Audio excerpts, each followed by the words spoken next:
নমস্কার বন্ধুরা, এডুকেশন স্টাডিতে আপনাদেরকে স্বাগত জানাচ্ছি। তো আজকে আমরা ইকোনমির একটা ইম্পর্টেন্ট কনসেপ্ট নিয়ে ডিসকাশন করব, সেটা হচ্ছে জিডিপি। দেখুন, জিডিপি সম্পর্কে আমরা সবাই জানি, জিডিপি বলা হয় gross domestic product. GDP full form হচ্ছে গ্রস ডোমেস্টিক প্রোডাক্ট। তো অ্যাকচুয়ালি জিডিপি ডেফিনেশন কি, what is the definition of GDP? দেখুন, GDP is the value of the all final goods. GDP is the value of all final goods and services produced within the boundary of a nation during 1 year period. 1 year period টা আমাদের ইন্ডিয়ার ক্ষেত্রে 1st April to 31st March calculate করায়। মানে ধরুন 2017 যদি 1st April থেকে ধরা হয়, সেটা 2018 31st মার্চ পর্যন্ত 1 ইয়ার ক্যালকুলেট করা, যেটাকে ফাইন্যান্সিয়াল ইয়ার বলে, অর্থাৎ অর্থনৈতিক বৎসর। এখন এই পুরো একটা বছরের আমরা জিডিপি ক্যালকুলেট করি, যদিও কোয়ার্টারলিও জিডিপি ক্যালকুলেট হয় 3 মাস অন্তর অন্তর 4টে ভাগে। তো অ্যাকচুয়ালি এই জিডিপি কনসেপ্টটা কি? জিডিপি কনসেপ্টটা হচ্ছে গ্রস ডোমেস্টিক প্রোডাক্ট। দেখুন, এখানে স্পষ্ট লেখা আছে is the value of the all final goods. এখানে এই জায়গাটা বোঝার মিনিং আছে যে ফাইনাল গুডস বলতে কি বোঝাতে চাইছি। দেখুন, গুডস অ্যান্ড সার্ভিসেস তো অনেক কিছুই হয়, কিন্তু ফাইনাল গুডস বলতে কি বোঝাতে চাইছি? দেখুন, কোনো জিনিস বানানোর জন্য র ম্যাটেরিয়ালসের দরকার পড়ে। তো সেই র ম্যাটেরিয়ালস কিন্তু জিডিপিতে কাউন্ট হয় না। কীরকম?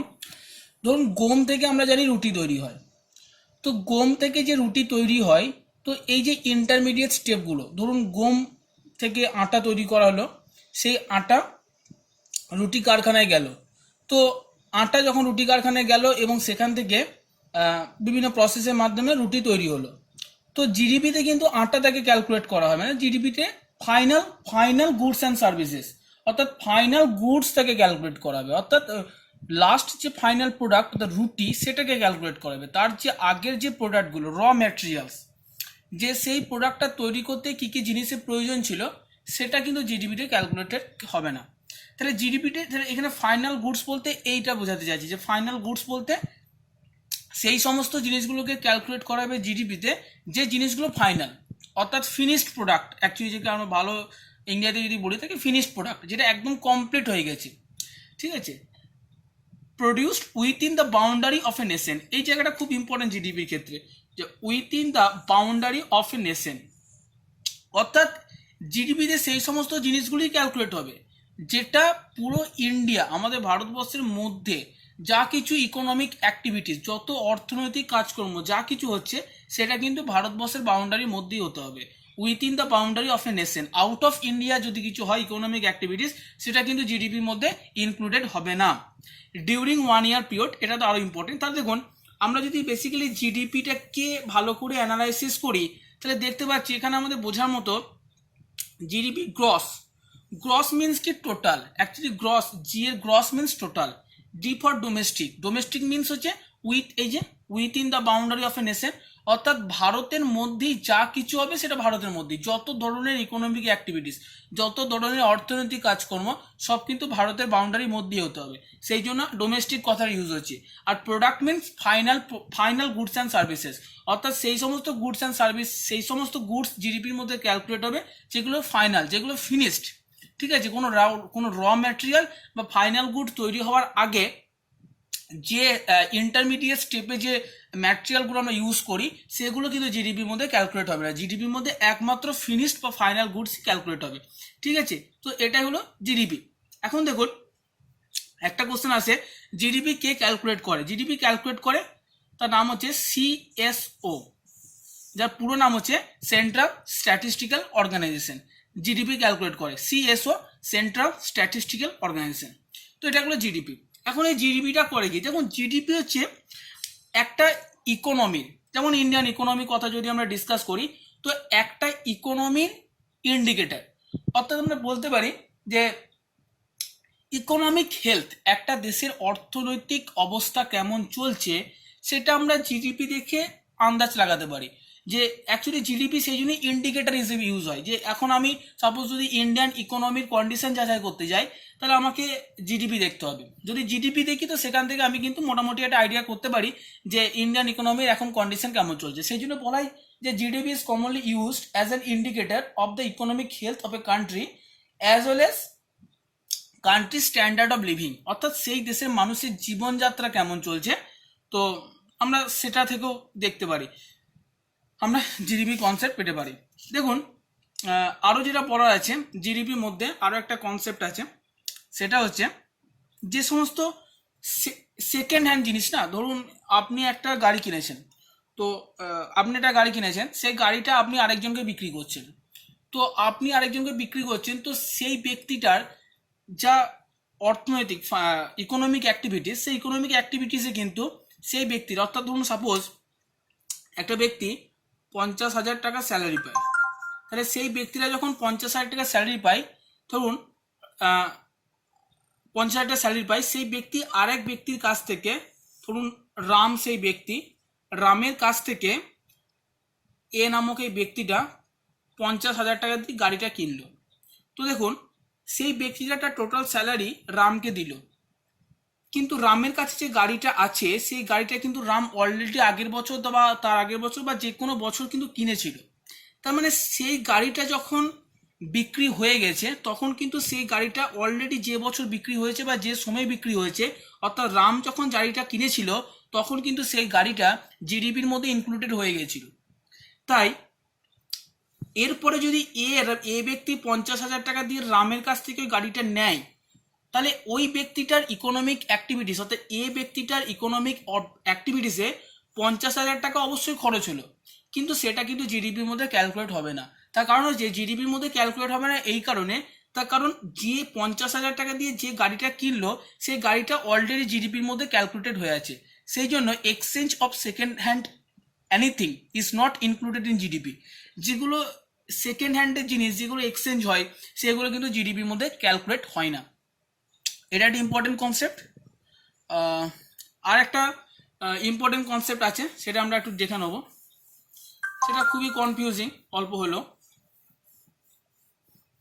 সেটা হচ্ছে real GDP versus nominal GDP. Actually জিনিসটা কি, রিয়েল জিডিপি আর একটা হচ্ছে নমিনাল জিডিপি। তো রিয়েল জিডিপি কী জিনিস আর নমিনাল জিডিপি কী জিনিস, দেখুন যদি আমরা অ্যাকচুয়ালি রিয়েল জিডিপি আর নমিনাল জিডিপি বুঝবো, তো এটা আমরা এক লাইনে বুঝবো। এই দুটো মাঝে মধ্যে কনফিউজ করে দেয় যে রিয়েল জিডিপি কী জিনিস আর নমিনাল জিডিপি কী জিনিস। দেখুন যদি আমাকে এক লাইনে লিখতে বলে যে নমিনাল জিডিপি কী জিনিস, নমিনাল জিডিপি হচ্ছে GDP calculated at constant price। আর যদি বলে নমিনাল জিডিপি ডেফিনেশন লিখতে, নমিনাল জিডিপি, তাহলে এর একটা লেখা যায় GDP calculated at current price। দেখুন এটাই যে বেসিক ডিফারেন্স। তো আমি এক্সপ্লেন করব যে রিয়েল জিডিপি আর নমিনাল জিডিপির মধ্যে বেসিক কি ডিফারেন্স। রিয়েল জিডিপি যদি জিজ্ঞাসা করে হোয়াট ইজ রিয়েল জিডিপি, তো তার এক কথায় ডেফিনেশন আমরা লিখতে পারি, সেটা হচ্ছে যে GDP calculated at constant price. আর নমিনাল জিডিপি তাকে বলে যেটা GDP calculated at current price. তো আমরা এখনই এক্সপ্লেন করব যে এই মিনিংটা কি অ্যাকচুয়ালি। দেখুন নমিনাল জিডিপি কি আছে, নমিনাল জিডিপি দেখে অ্যাকচুয়ালি আমরা ইকোনমিক্যাল গ্রোথ আমরা ঠিকঠাক বলতে পারি না। তো নমিনাল জিডিপি কাকে বলে, নমিনাল জিডিপি বলে, ধরুন আমি বললাম যে 2017 সালে আমি 12টা গাড়ি তৈরি করেছি, এবং আমি 12টা যে কোনো জিনিস তৈরি করেছি, এবং এক একটা জিনিসের দাম ছিল 120 টাকা করে। তাহলে আমার কত টাকা খরচা হলো, 1440 টাকা। এখন যদি বলি 2018 সালে আমি 12টা জিনিসই তৈরি করেছি, কিন্তু এক একটা জিনিসের দাম হলো 150 টাকা করে, তাহলে আমার কত টাকা হলো, 1800 টাকা।